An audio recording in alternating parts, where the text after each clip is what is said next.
Mga ka-builders, good morning. Update ko kayo doon sa aking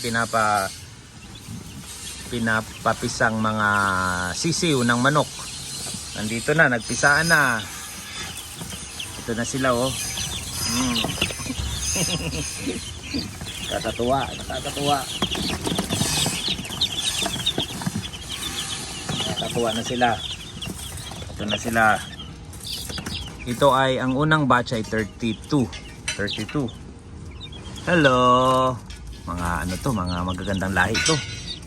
Sana lumaki kayo lahat. Ang magaganda, malalakas. Dinala ko sila dito sa aking lugar sa Santa Rosa, Laguna from Zambales. Imported to mga to. In-import ko pa. Well, ito. Tapos next week, another 30 na sisiw dadaling ko ulit dito. Nagpagawa na ako ng kulungan nila. Ayan oh. Ayan. Kasya, oy, lumilipad na. Nakakatuwa.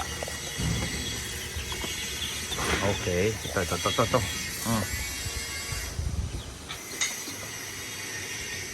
Yan, kasya dyan ang sandaan. Habang kami nagtatrabaho, yan, may mga trabaho kami dito, fabrication ng mga trulian, paleta. Yan. At least, ito yung aming mga existing work ongoing. Dito ito sa Santa Rosa.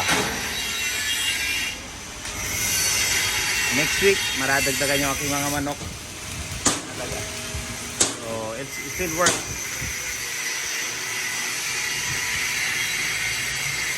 Dito ito sa San Lorenzo.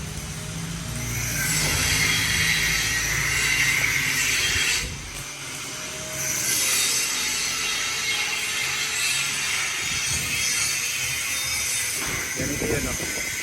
Bubuha kami ng maraming ganito. Around 50 piraso. Okay, bye-bye.